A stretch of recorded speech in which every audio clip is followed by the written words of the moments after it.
On a fog-shrouded morning in October 1823, the residents of Charleston County, South Carolina, made a discovery that would haunt their community for generations.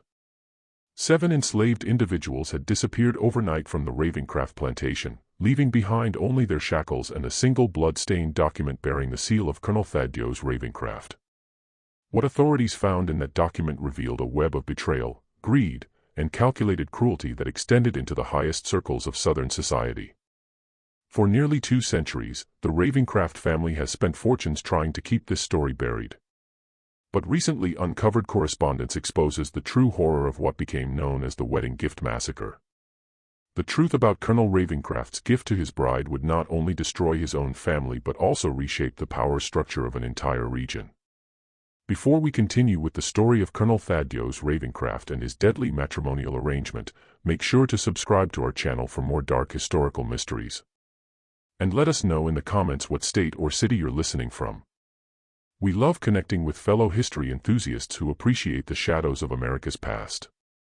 The document that survived that terrible night would later be described by Charleston's mayor as the most damning piece of evidence of human calculation I have ever witnessed.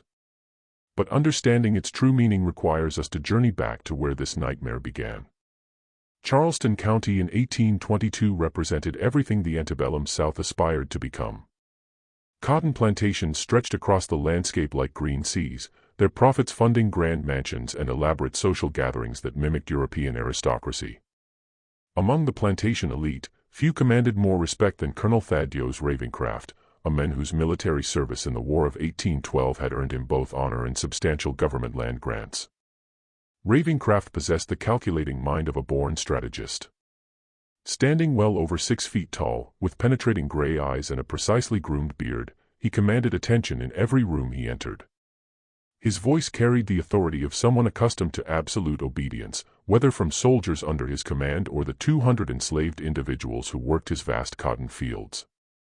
Those who knew him described a man of rigid principles and unwavering determination, qualities that had built his fortune and would ultimately orchestrate his downfall. The Ravenscraft plantation encompassed over 3,000 acres of prime South Carolina soil, worked by enslaved families who had served the household for generations. Unlike many plantation owners who viewed their human property merely as economic units, Ravenscraft maintained detailed records on every individual, their skills, their family connections, their personal histories, and most disturbingly, their estimated monetary value, updated monthly based on market conditions and physical capabilities. His bride-to-be, Miss Cordelia Peyton, came from one of Savannah's most prominent families. At 23, she possessed both the refined education expected of a Southern lady and an inheritance that would substantially increase the Ravenscraft holdings. Their engagement, announced in the spring of 1822, was celebrated as a perfect union of military honor and old plantation money. What the wedding guests could not have known was that Cordelia harbored ambitions that extended far beyond the traditional role of a plantation wife.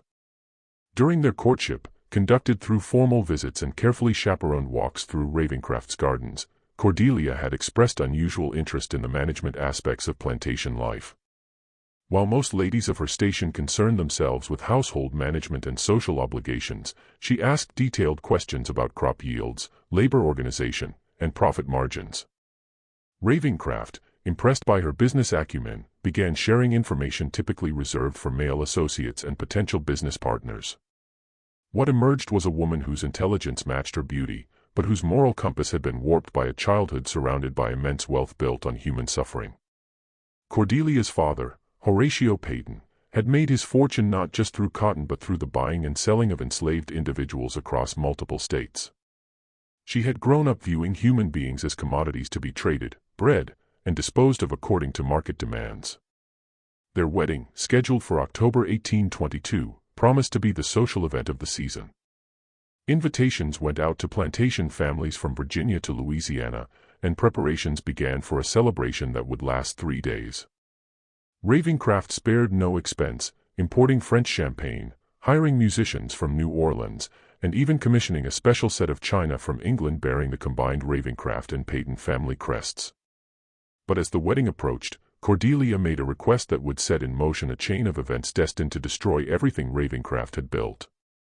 During a private dinner in September, She asked her fiancé for something no Southern bride had ever requested as a wedding gift: complete ownership and control over 7 specific enslaved individuals from his plantation.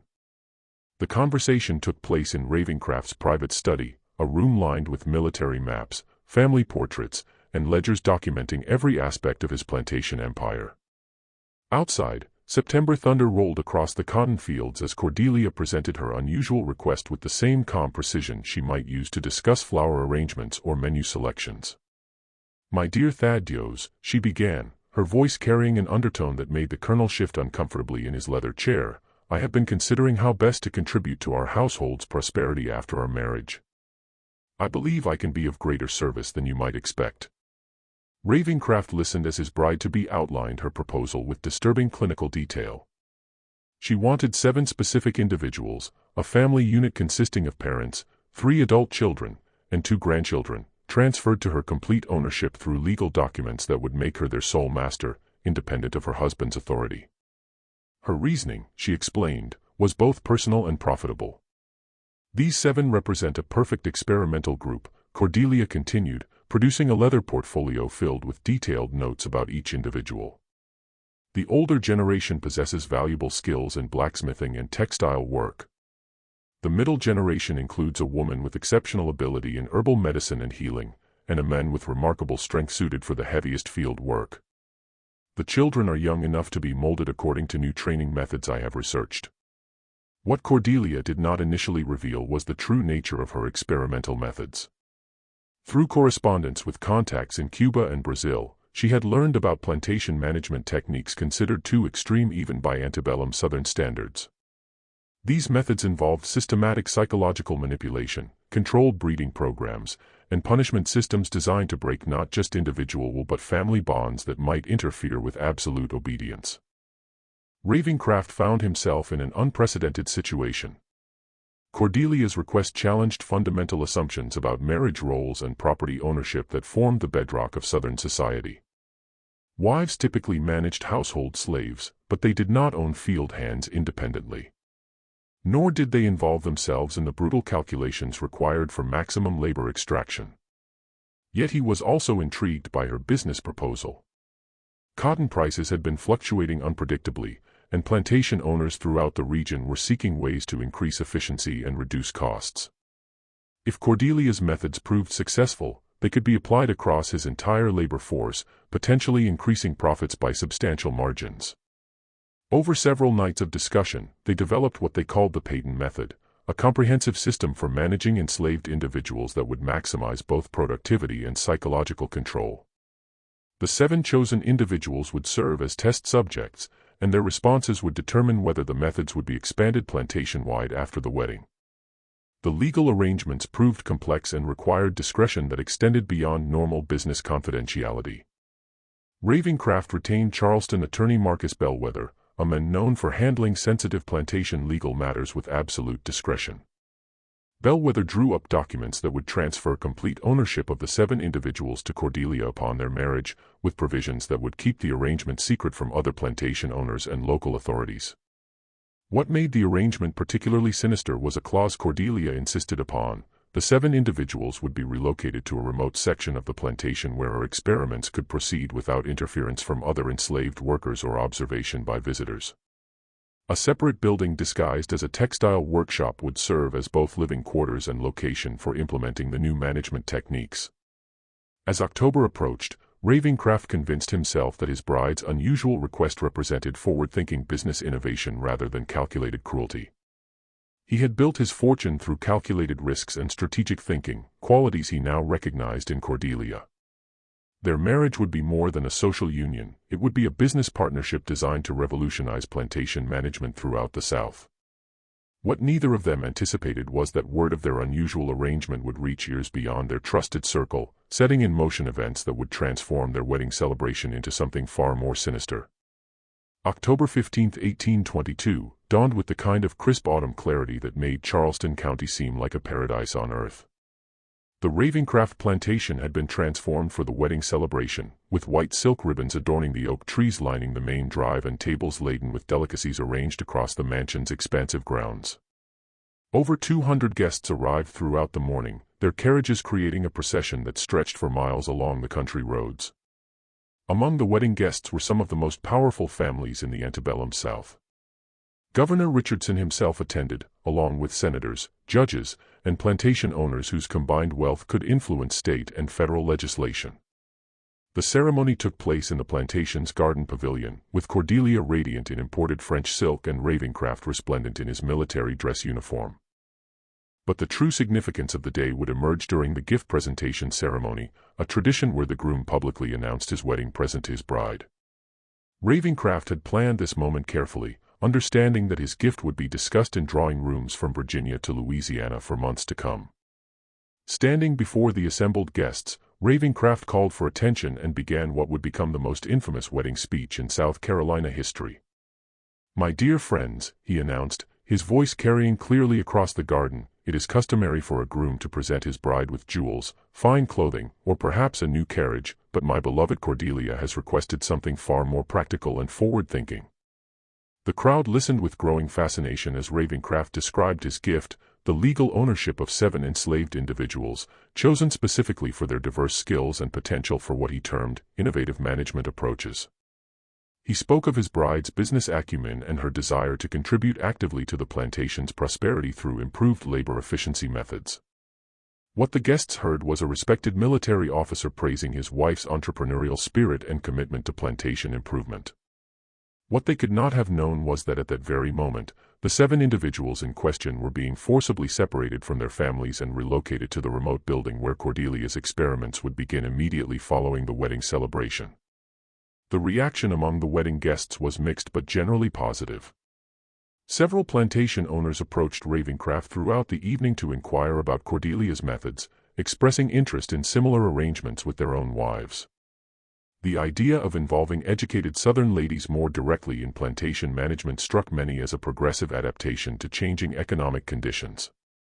However, not everyone present viewed the announcement favorably. Dr. Edmund Fitzgerald, the county physician who had treated enslaved individuals on multiple plantations, found himself deeply disturbed by the clinical language Ravenscraft used when describing human beings as experimental subjects and management test cases. Similarly, Reverend Samuel Hartwell, whose congregation included several plantation families, recognized something fundamentally wrong with treating marriage gifts as opportunities for what sounded like systematic cruelty.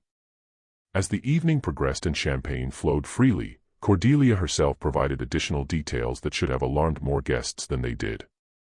She spoke enthusiastically about breaking family dependencies that interfere with labor efficiency and establishing new psychological frameworks for absolute obedience.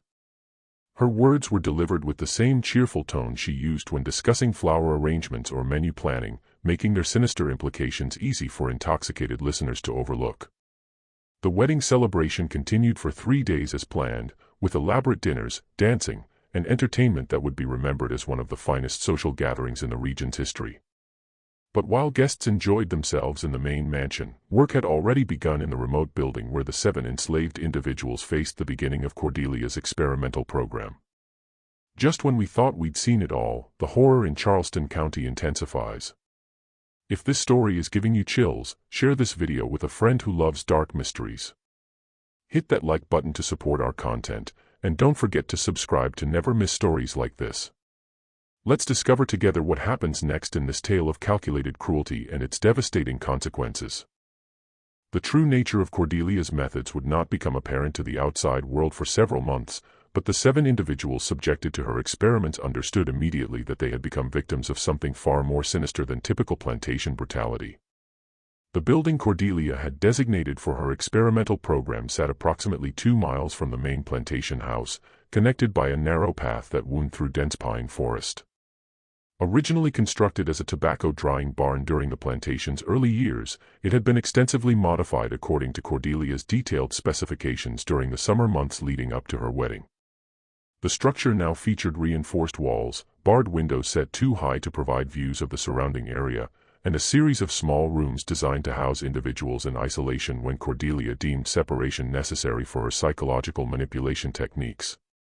Most disturbing was a central chamber she referred to as the instruction room, equipped with restraining devices and punishment apparatus that went far beyond anything typically found on even the harshest plantations.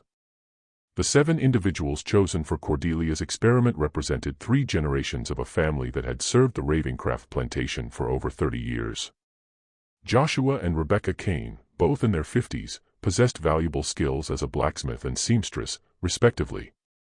Their 3 adult children, Samuel, age 28, Mary, age 26, and David, age 24, had been trained in various plantation tasks and were considered among the most reliable workers on the property.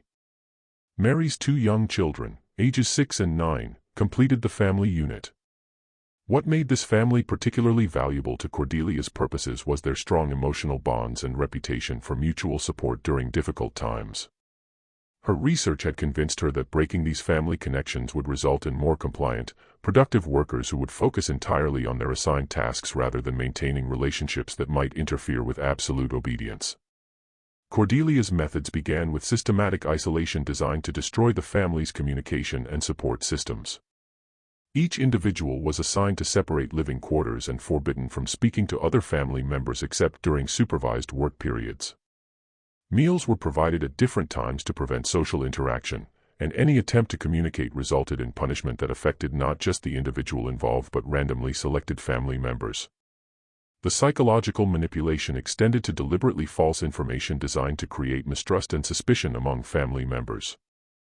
Cordelia would tell Joshua that his son Samuel had spoken critically about his father's work performance while simultaneously informing Samuel that his father had requested additional punishment for his eldest son's alleged laziness. These fabricated reports created tensions and doubts that gradually eroded the trust and affection that had sustained the family through previous hardships. But Cordelia's most innovative and cruel technique involved what she called productivity bonding. Family members were forced to compete against each other in various tasks, with the understanding that superior performance by one individual would result in better treatment while inferior performance would bring punishment not just to the underperformer but to their loved ones as well. This system transformed natural family loyalty into a source of fear and guilt, as each person's actions directly affected the welfare of those they cared about most. Winter months provided ideal conditions for Cordelia's program, as shorter daylight hours meant longer periods of confinement and limited outside contact. She maintained detailed written records of each individual's responses to her various techniques, noting changes in behavior, productivity levels, and signs of psychological breakdown with the same clinical precision she had once applied to managing her father's household accounts. The physical conditions in the modified building were deliberately harsh but not immediately life-threatening. Cordelia understood that dead or seriously injured subjects would provide no useful data and might attract unwanted attention from other plantation workers or visitors. Instead, she focused on creating constant discomfort and uncertainty that would wear down psychological resistance without causing visible evidence of mistreatment. Food rations were carefully calculated to maintain health while creating perpetual hunger that could be used as both punishment and reward.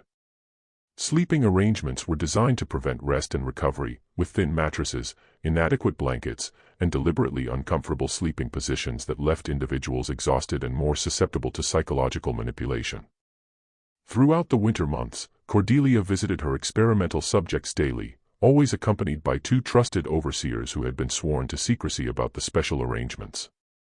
She would observe their responses to her various techniques, interview each individual separately to assess their psychological state, and adjust her methods based on what she perceived as successful or unsuccessful approaches.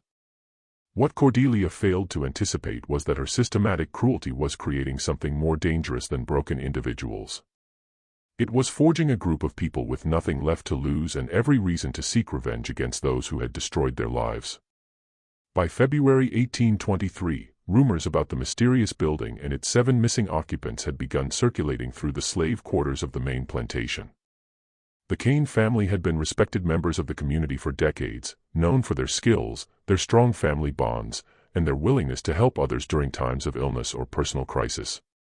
Their sudden disappearance and the strict prohibition against discussing their whereabouts had created an atmosphere of fear and suspicion among the remaining enslaved population. Martha Washington, an elderly woman who had served as an unofficial community leader for over 20 years, began quietly gathering information about what had happened to the missing family. Her position as head cook in the main house provided opportunities to overhear conversations between Ravenscraft, his new wife, and their visitors, while her respected status among the enslaved community made her a natural focal point for concerns and questions. What Martha learned through careful observation and discreet inquiries painted a picture far more disturbing than typical plantation brutality.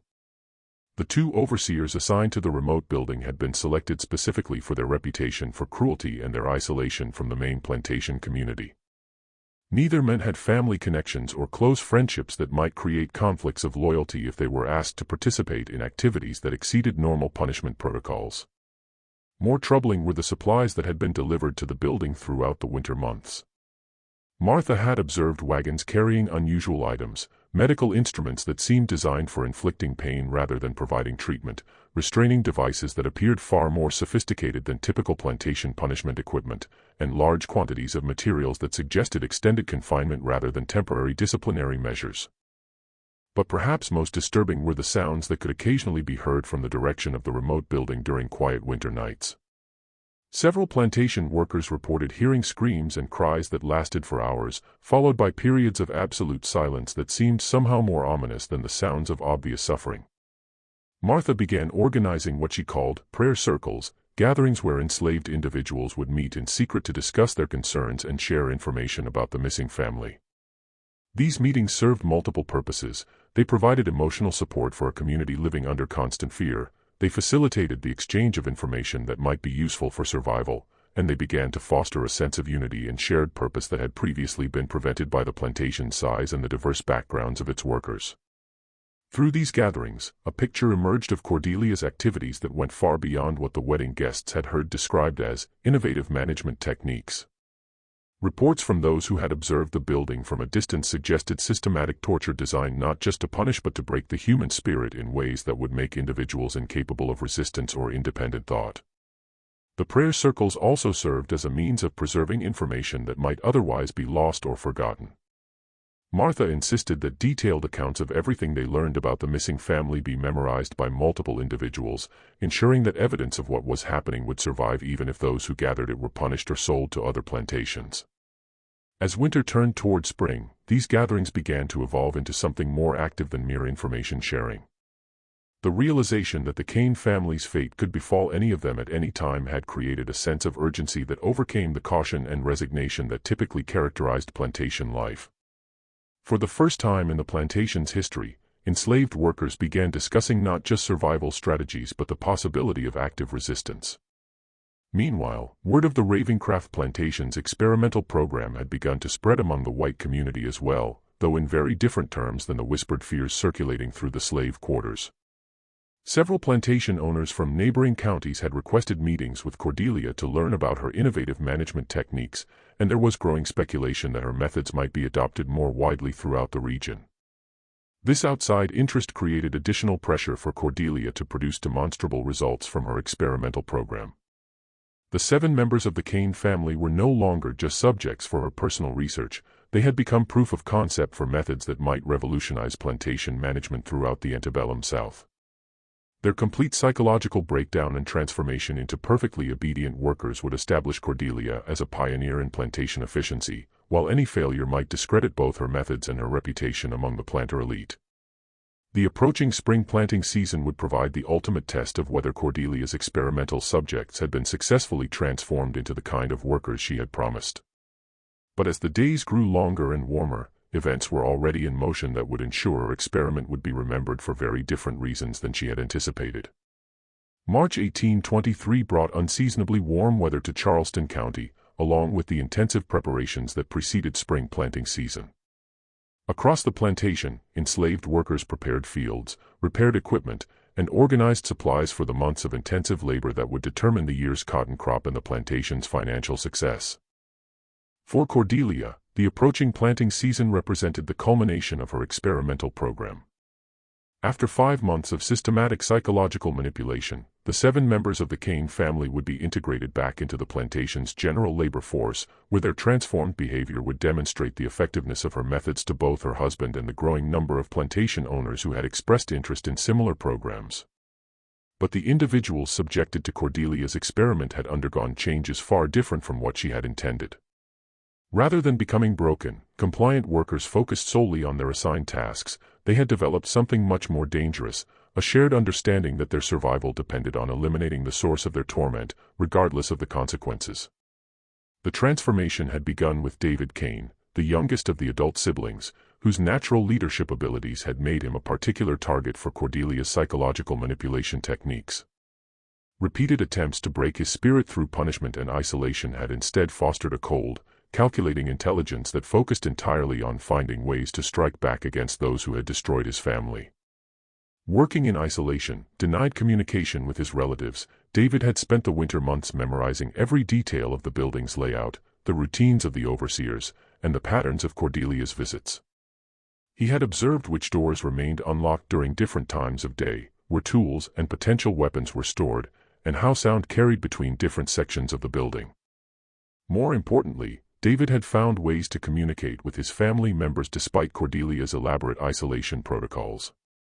Through a system of coded sounds, hidden messages, and carefully timed gestures, the Kane family had maintained contact and begun coordinating their responses to their captors' demands. What appeared to be the gradual breakdown of family bonds was actually the development of a sophisticated conspiracy focused on a single objective: escape or revenge. The breaking point came on March 15 when Cordelia decided to implement what she called the final integration test. Mary Kane's 6-year-old daughter, little Sarah, would be separated from her mother permanently and assigned to work in the main house, where her mother would be able to see her daily but never speak to her again. This separation, Cordelia explained to her overseers, would demonstrate whether the psychological conditioning had been successful in eliminating inappropriate emotional attachments that interfered with work efficiency. But when the overseers came to collect Sarah that morning, they found the Kane family prepared for something very different than passive compliance. The months of systematic torture had indeed transformed them, but not into broken, obedient workers. They had become a coordinated unit focused entirely on survival and retribution, with nothing left to lose and no remaining faith that submission would protect them from further cruelty. The confrontation began when David Kane refused to allow the overseers to take his niece. His defiance was not the desperate resistance of someone acting on impulse but the calculated challenge of someone who had prepared for this moment for months. When the first overseer moved to strike David for his insubordination, he found himself facing not one individual but the combined resistance of 7 people who had decided that death was preferable to continued torture. What followed was not the chaotic violence of desperate people but the systematic execution of a plan that had been developed over months of careful observation and preparation. The Kane family had identified their captors' weaknesses, learned the building's vulnerabilities, and prepared themselves for the consequences of active resistance. When the moment came, they were ready. The 2 overseers assigned to guard them were experienced in controlling individual slaves through intimidation and punishment, but they were unprepared for coordinated resistance from a group that no longer feared death. Within minutes, both men were dead, killed not in a frenzy of anger but through the careful application of tools and techniques that David and his family had planned with the same precision Cordelia had used to design their torment. But killing their immediate captors was only the beginning of what the Kane family had planned for this day. They had spent months listening to Cordelia's daily visits, memorizing her routines, and preparing for the opportunity to confront the person truly responsible for their suffering. And on the morning of March 15th, they knew exactly where to find her. Cordelia Ravenscraft began March 15th with the same methodical approach she had applied to every aspect of her experimental program. After breakfast with her husband in the main house dining room, she collected her daily observation notes, gathered the supplies needed for the morning's integration test, and set out along the familiar path through the pine forest toward the remote building where her subjects awaited her arrival. The morning air carried the sweet scent of early spring flowers and the sounds of plantation life beginning another day. Field hands were already at work preparing for the coming planting season, their voices and the sounds of their tools creating a backdrop of productive activity that reinforced Cordelia's conviction that her experimental methods would soon revolutionize plantation management throughout the South. She walked with the confident stride of someone who had never encountered resistance she could not overcome through careful planning and systematic application of pressure. The 5 months of her experimental program had proceeded exactly according to her expectations, with each of the 7 subjects showing precisely the kind of psychological transformation that would make them ideal workers once they were integrated back into the plantation's general labor force. What Cordelia discovered when she reached the building was a scene that would haunt the nightmares of everyone who witnessed it for the rest of their lives.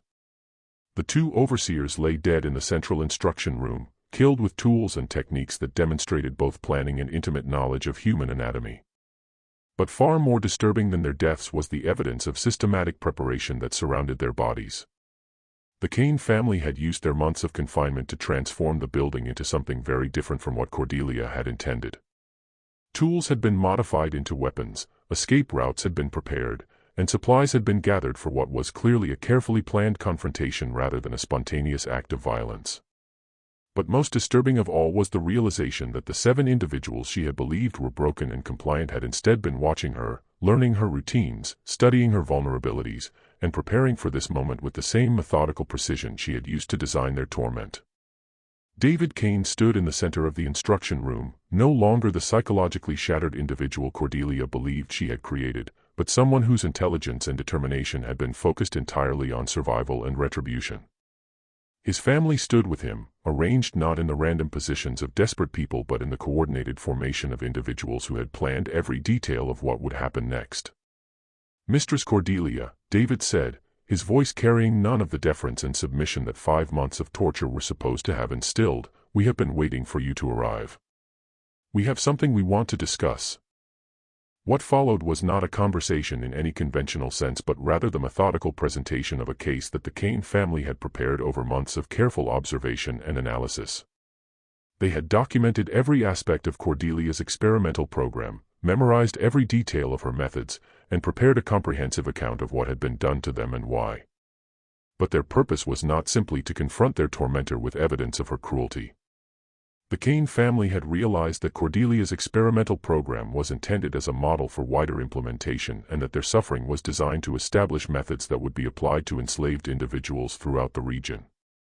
Their escape would not save others from a similar fate unless they took steps to ensure that Cordelia's methods died with her program. David Kane had become something far more dangerous than a rebellious slave. He had become someone who understood exactly how the plantation system worked, who could anticipate the responses of authorities to slave rebellion, and who had developed a comprehensive plan not just for escape but for ensuring that evidence of Cordelia's experiments would reach people capable of taking action to prevent similar programs. The confrontation that morning was not the desperate violence of people with nothing left to lose but the calculated execution of justice by individuals who had been transformed by their suffering into something their captors had never anticipated.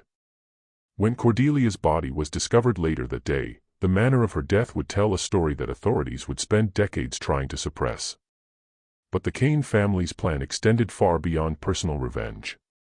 They had prepared evidence, gathered documentation, and established contacts that would ensure their story reached ears beyond the local authorities who might be motivated to cover up scandals that could damage the reputation of prominent plantation families.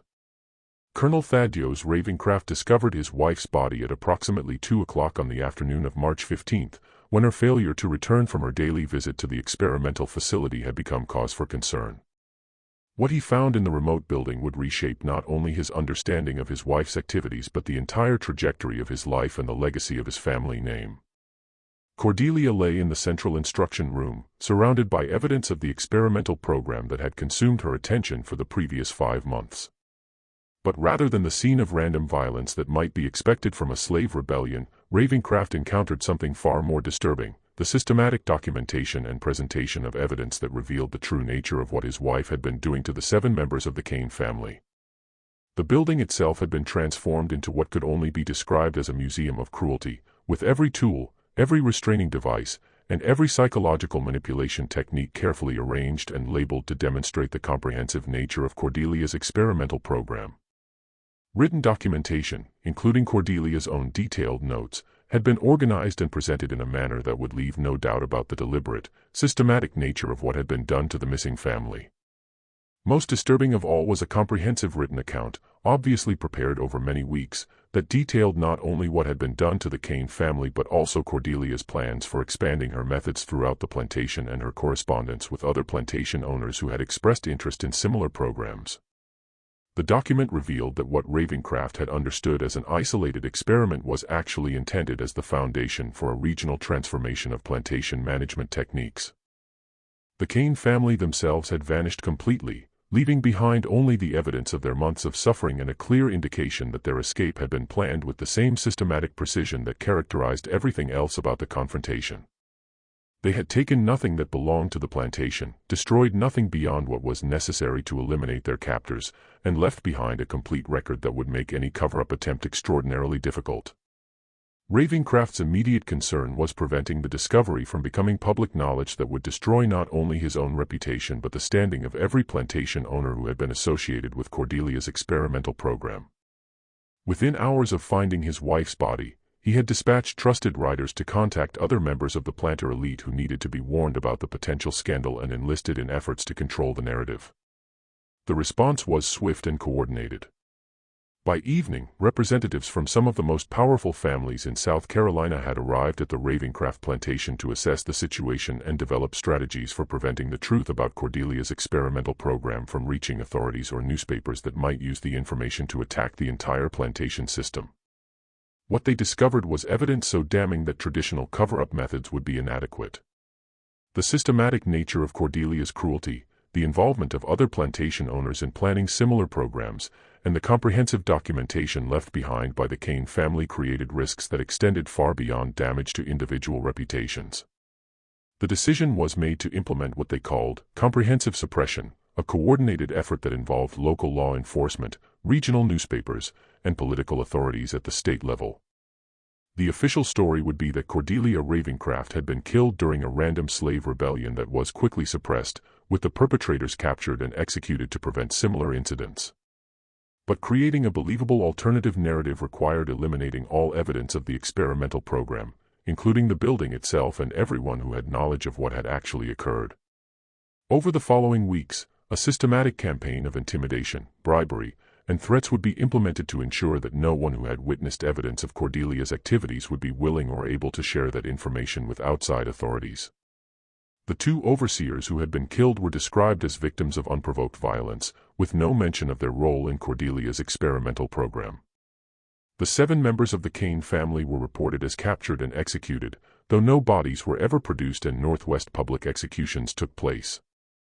The remote building was dismantled completely, with its materials burned and scattered to eliminate any physical evidence of what had occurred there. Most importantly, the comprehensive written account left behind by the Kane family was declared too dangerous to allow survival in any form. Multiple copies had apparently been prepared, and tracking down every version would require resources and coordination that extended across state boundaries and involved individuals whose own reputations depended on keeping the truth buried. What the conspirators could not have anticipated was that their efforts to suppress evidence of Cordelia's experimental program would create exactly the kind of mystery and speculation that would keep the story alive for generations. Their success in eliminating official records would transform the Ravenscraft plantation tragedy into the kind of legend that would be whispered about in slave quarters and abolitionist meetings for decades to come. The coordinated cover-up effort that followed Cordelia's death succeeded in preventing immediate public exposure of her experimental program, but it could not prevent the systematic destruction of everything the Ravenscraft family had built over 2 generations. Within months of the March 15 incident, forces had been set in motion that would reduce Colonel Thaddeus Ravenscraft from one of South Carolina's most respected planters to a broken man whose family name would become synonymous with scandal and shame. The first indication that the cover-up was failing came in late April when unsigned letters began appearing in the offices of abolitionist newspapers throughout the North. These letters contained detailed descriptions of Cordelia's experimental program, accompanied by information that could only have come from someone with intimate knowledge of both the plantation's operations and the subsequent cover-up efforts. The letters were clearly written by someone with education and sophisticated understanding of how to present evidence in ways that would be credible to skeptical readers. They included specific details about plantation layouts, names of overseers, descriptions of equipment used in the experimental program, and most damaging of all, direct quotes from correspondence between Cordelia and other plantation owners who had expressed interest in implementing similar methods. What made these revelations particularly devastating was their timing. The abolitionist movement was gaining momentum throughout the North, and evidence of systematic torture programs on southern plantations provided exactly the kind of documentation that reformers needed to support their arguments about the inherent brutality of the slavery system. Within weeks, the Ravenscraft plantation story had become a centerpiece of anti-slavery publications and speaking tours. But the real destruction came from within the southern planter community itself. The other plantation owners who had been associated with Cordelia's experimental program found themselves facing questions they could not answer without admitting their own involvement in planning systematic torture. One by one, they began distancing themselves from Ravenscraft, canceling business relationships and spreading rumors designed to shift blame entirely onto the colonel and his deceased wife. By summer 1823, Ravenscraft had been effectively ostracized from the social and business networks that formed the foundation of plantation society. Banks that had previously competed for his business suddenly found reasons to call in loans or refuse credit extensions. Merchants who had provided supplies for decades began demanding immediate payment for goods that had traditionally been purchased on seasonal credit arrangements. Most devastating of all, other plantation owners began actively discouraging their enslaved workers from any contact with Ravenscraft's plantation, treating it as a source of dangerous ideas about resistance and rebellion. The economic pressure was accompanied by political isolation that made Ravenscraft's situation increasingly precarious. His military rank, which had opened doors throughout South Carolina's political establishment, became a liability as officials worried that association with him might damage their own reputations. Invitations to social gatherings stopped arriving. Business partnerships dissolved without explanation, and former friends found excuses to avoid encounters that might be observed by others. But perhaps most devastating was the effect on the plantation's enslaved population. Word of the Kane family's successful resistance had spread throughout the region, creating what authorities described as dangerous excitement among enslaved individuals who had previously accepted their situation with resignation. The Ravenscraft plantation became a symbol of successful resistance, and maintaining control over the remaining workers required increasingly expensive security measures that further strained the plantation's deteriorating finances. Martha Washington, the elderly cook who had organized the prayer circles during the winter months, had become something more than a community leader among the enslaved population. Her efforts to document and preserve information about the Kane family's fate had evolved into a comprehensive intelligence network that extended across multiple plantations and even into the free black communities of Charleston itself. Through this network, detailed information about plantation vulnerabilities, overseer weaknesses, and opportunities for resistance was being shared and coordinated in ways that had never existed before the Ravenscraft incident. What had begun as an attempt to preserve the memory of 7 tortured individuals had become the foundation for organized resistance activities that terrified plantation owners throughout the region.